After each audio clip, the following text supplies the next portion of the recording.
Quintal brother live Bharatpur से सभी दर्शकों का करता हूं स्वागत। और आज हम उपस्थित हैं एक ऐसे गांव में जिसका नाम है माना नगला। होने को तो ये गांव राष्ट्रीय राजमार्ग भरतपुर मथुरा से महज 1.5 किलोमीटर की दूरी पर स्थित है, पर आजादी के 75 साल बाद भी इस गांव के लिए ना तो कोई सड़क है ना ही कोई पक्का रास्ता। राजस्थान में सरकार चाहे कांग्रेस की रही हो या बीजेपी की रही हो, पर यहां हर जनप्रतिनिधि ने इस गांव की केवल और केवल अनदेखी की है। बात की जाए, अपने दर्शकों को बता दूं कि यह गांव जिस विधानसभा क्षेत्र में आता है उसके विधायक वर्तमान में राजस्थान सरकार के चिकित्सा मंत्री डॉक्टर सुभाष गर्ग हैं। गर्ग साहब अक्सर विकास के दावे करते नजर आते हैं, पर उनके इन्हीं दावों की हकीकत को जानने के लिए मैं अपनी टीम के साथ आया हूं गांव माना नगला। और हम यहां के उपस्थित ग्रामीणों से जानेंगे कि उनकी क्या समस्याएं हैं। सबसे पहले मेरे साथ इस गांव के उप सरपंच साहब और एक बुजुर्ग। काका जी नमस्कार, स्वागत है। किसान सभा अध्यक्ष, तहसील अध्यक्ष भरतपुर। आपका शुभ नाम? राम सिंह। राम सिंह जी। काका जी, आप हमारे दर्शकों को बताएं कि इस गांव की प्रमुख समस्याएं क्या हैं। हमारे गांव में 75 साल हो गई देश को आज़ाद हुए, परंतु मतलब ये है कि हमारे गांव को पक्का रास्ता नहीं है। बरसात में ये हालत हो जाती है कि यहाँ से निकलना दूभर हो जाता है। यहाँ से मतलब ये है कि लेडीज़ जिनके प्रसव होते हैं वो भी ख़त्म हो गई, एक बच्चा ख़त्म हो गया, कई बच्चे ख़त्म हो गई, तो उसको हम चिकित्सा के लिए नहीं चले जा सकते हैं।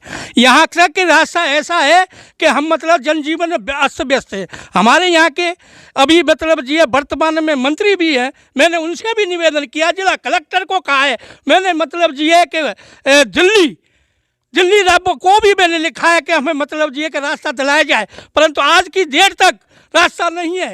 रास्ता के देखते हुए मतलब ये कि हमें मतलब एक ऐसी जीवन यापन कर रहे हैं जो एक नरकीय जीवन है। ऐसी में किसी भी सरकार से कोई लेना देना नहीं। आज मतलब ये गहलोत साहब बैठे हुए, उधर मतलब ये मोदी जी बैठे हुए, मैंने मतलब मोदी जी को भी लिखा है और इधर मतलब ये गहलोत साहब को भी लिखा है, मंत्री जी को तो कई बार मैंने मतलब ये एडमिट दिए, परंतु कोई सुनवाई नहीं हो रही है। यदि सुनवाई नहीं हुई तो हम यहाँ से जन बच्चा लेकर के राजमार्ग को बंद करेंगे। और भी यह भी कहते हैं कि हमें मतलब ये इसकी सहूलियत दिलाई जाए।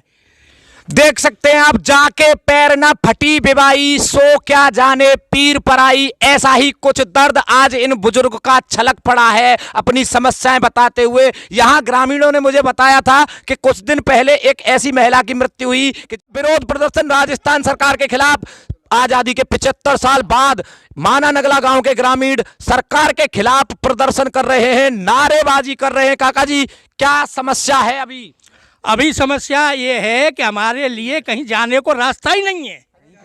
और मतलब ये है कि हमने और मतलब ये कि पहले वोट नहीं दिया एमएलए में। अच्छा। हाँ, चुनाव का बहिष्कार किया था हमने।